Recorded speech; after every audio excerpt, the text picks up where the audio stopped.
Namaste. This is Isha, and I'm glad to be with you this Sunday morning, even if it's just virtually. As most of you know, we're not having in-person Sunday morning services for the month of August. So I thought this would be a way to connect with all of you, hopefully inspire all of you, and support you on your journey. Why don't we start, before I get into the morning reflection, let's just start with a moment or two of meditation. If you're in a place or position where you can close your eyes. Again, sit with your head and neck and spine gently aligned. Bring your focus up to the third eye. And let's just practice just a moment or two of that soulful breathing, just to slow everything down. Slow, gentle inhalation, pause, slow, gentle exhalation. Slow, gentle inhalation, slow, gentle exhalation.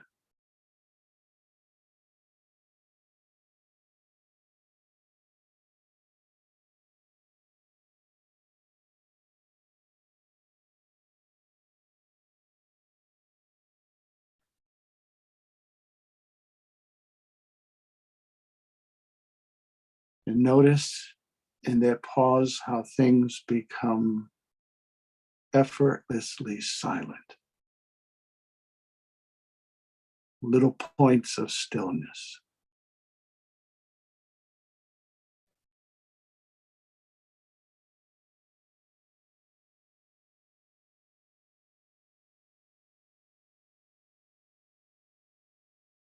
And let's just add a mantra as you are breathing in slowly, gently, God, Christ, gurus, and then pause. God, Christ, gurus.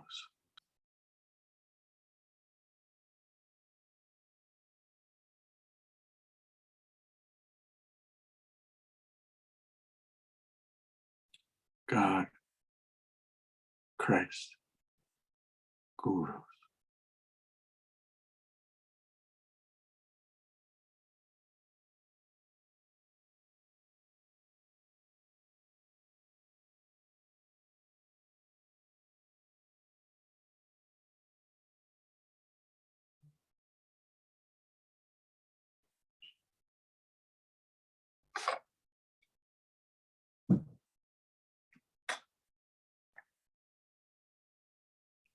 God, Christ, gurus. Now just take a simple moment. Think of somebody that's suffering, or could be a group of people like the Ukrainians and the Russian soldiers. And let's just hold that person or that group of people in our thoughts and prayers and offer a prayer of goodwill and blessing for them.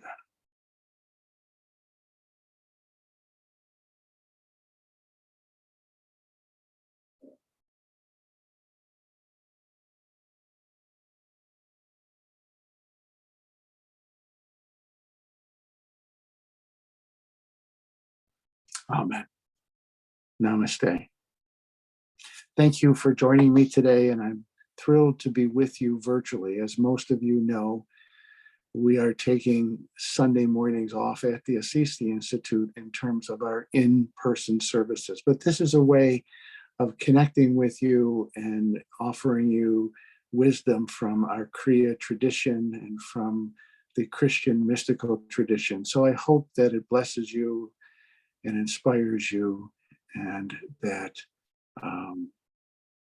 it helps you in your evolution. The theme for today is learning to think with God.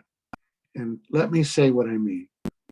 It is a great gift to be born a human being.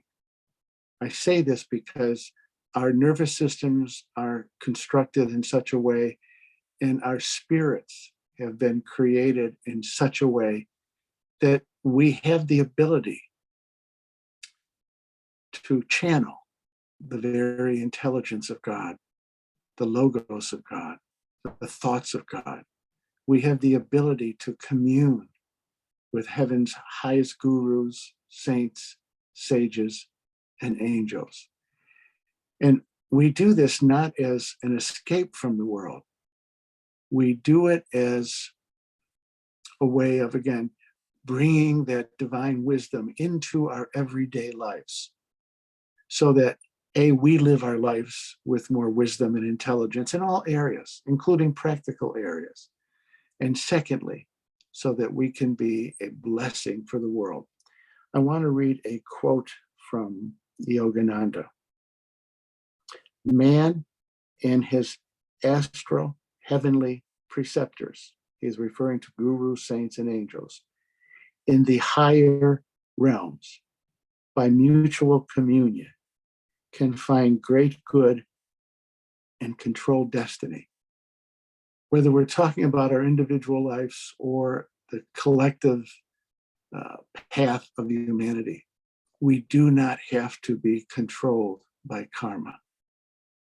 By opening ourselves to transcendental wisdom, by seeking heaven's highest help, we can go from karma, go from fate, to creating positive, life-giving destiny, not just for ourselves, for the world.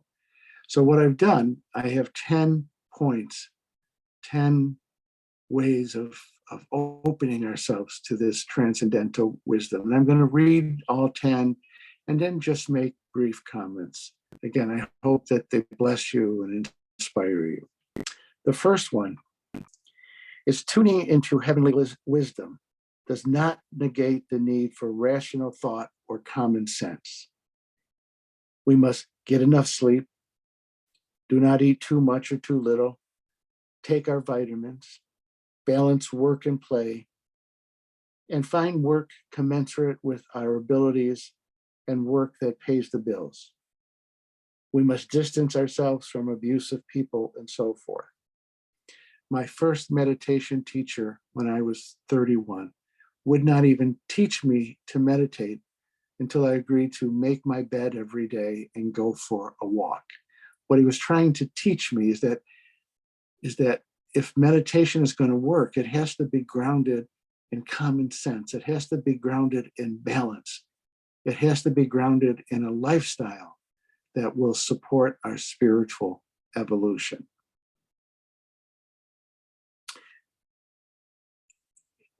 In opening ourselves up to this transcendental intelligence, we don't give up thinking. We think with God.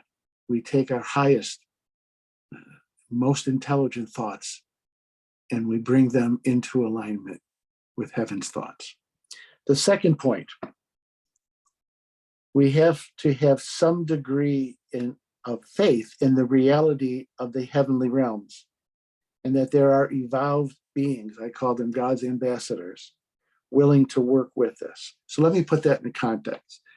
None of us perceive the world, ourselves, our surroundings in a totally open way.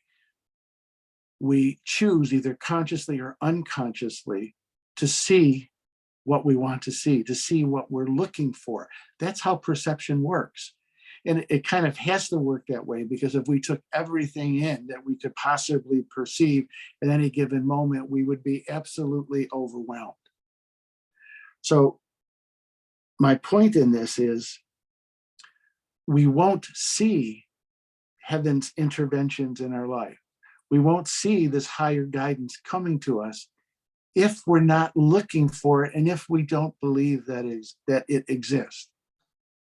So we have to have faith that heaven, God, the angels, and the gurus are guiding us and they're trying to intervene in our lives.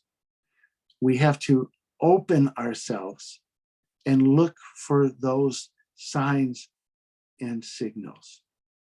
And the more we look for it, the more we will see it. So what do you want to see today? Do you want to see God's help, God's intervention? Do you believe that it's even possible? If you look for it, you will see it. That's what Jesus meant when he said, seek and you shall find, ask and it shall be given, knock and the door shall be open to you.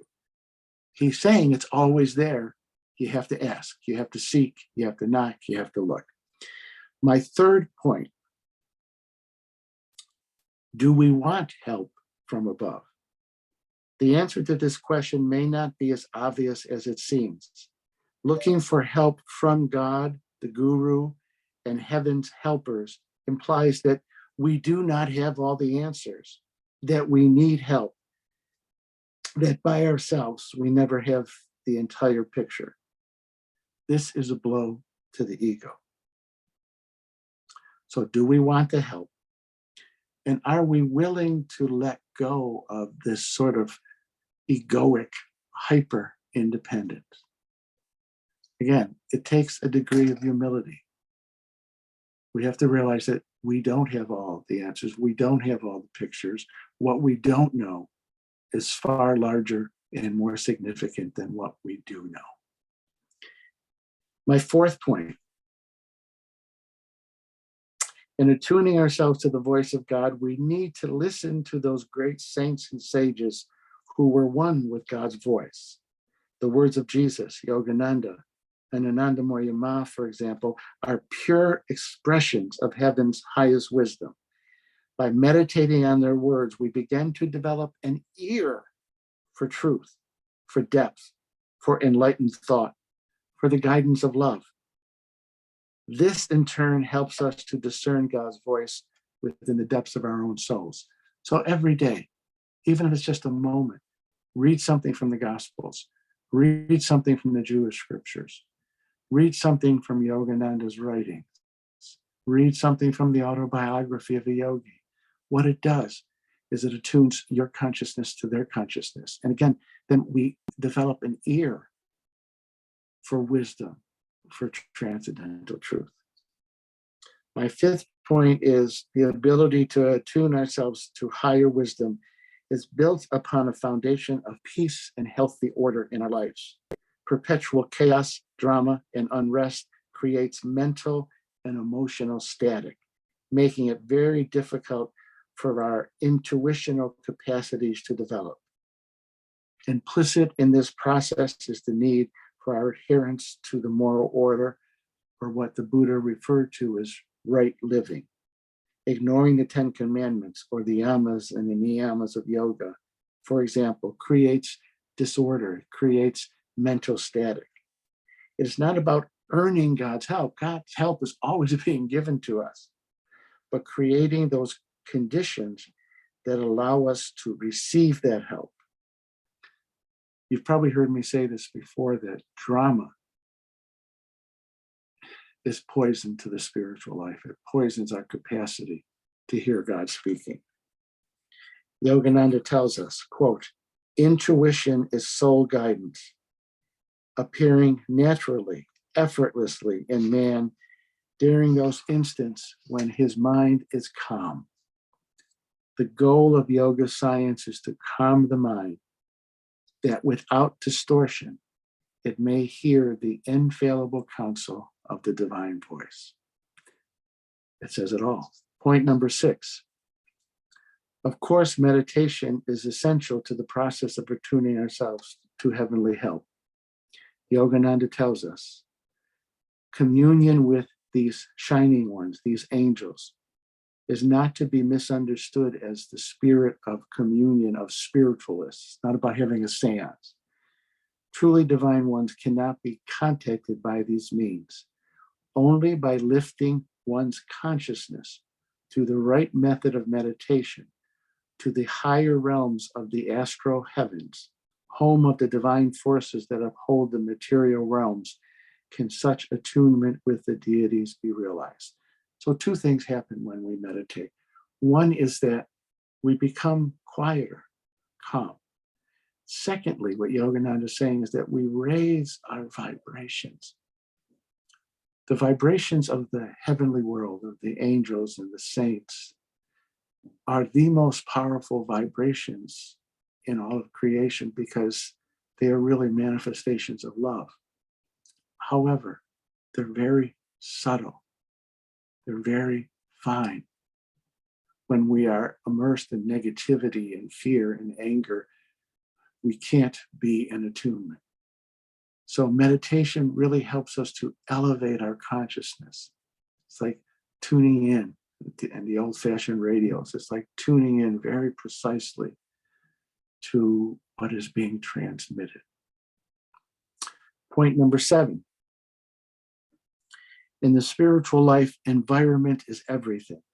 Specifically associating with spiritual people, being part of a spiritual community, and seeking the counsel of a wise mentor are necessary aspects of hearing the divine voice. We should never neglect those human angels God has sent to us. Yogananda tells us, the worldly man, unable consciously to commune with astral deities, gains the same result by associating with earthly angels, true knowing saints, and by following their counsel. At another place, Yogananda says that environment trumps willpower. My first meditation teacher used to tell me that if you hang around a barbershop long enough, you're going to get a haircut. You hang around saints long enough, you become a saint. So putting ourselves in the context of a spiritual community and spiritual people and a mentor or a guide really helps us to be attuned to the spirit, and that the spirit's voice, God's voice, often comes through other people. So again, community and environment is so important.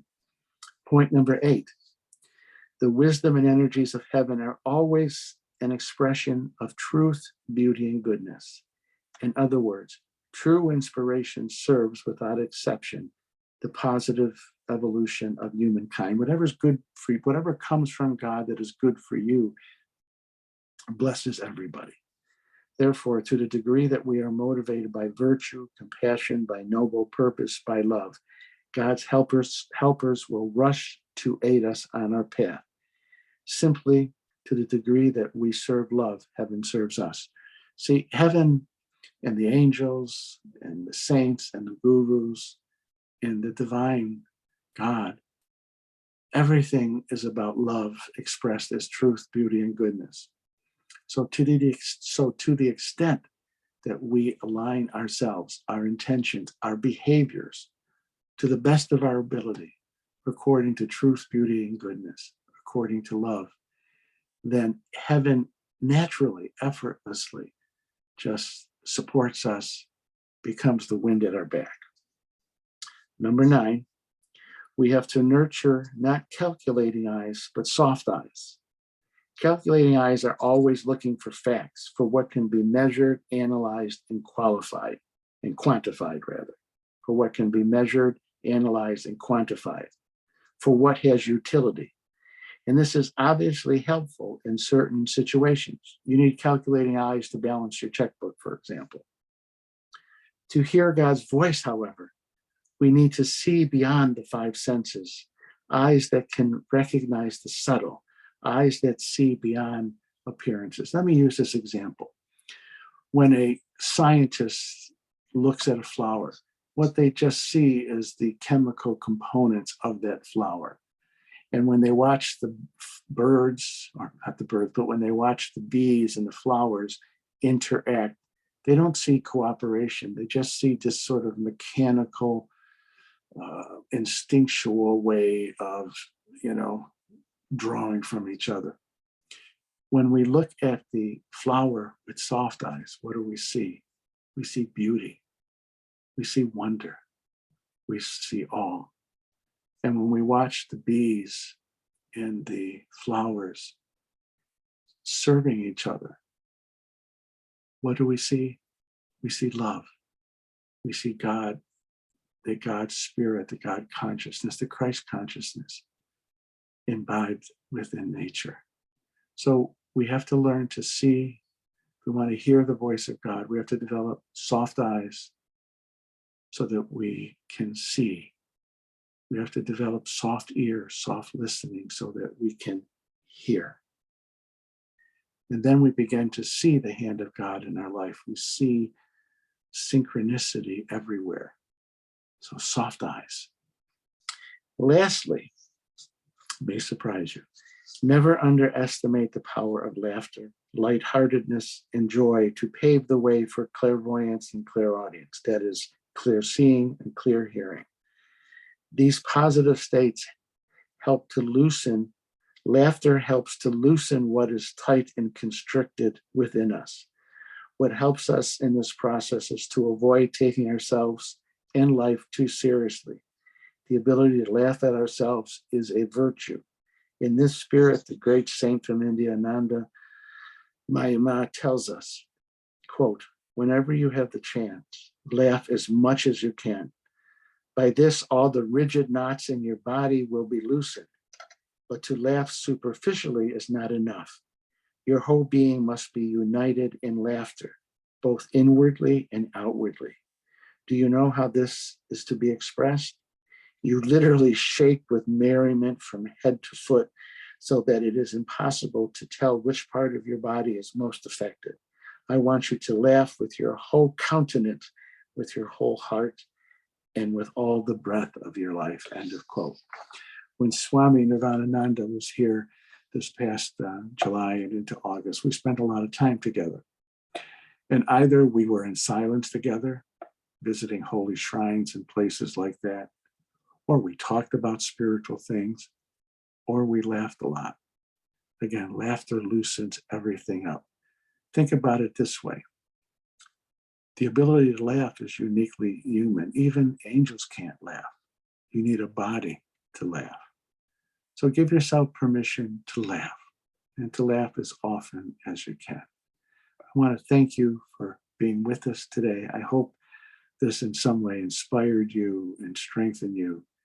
Please know that you exist in the ocean of God's consciousness, right in the center of God's infinite, shoreless consciousness. God knows everything that is happening to you, and God is with you through it all. Have a great day. Namaste. God bless you.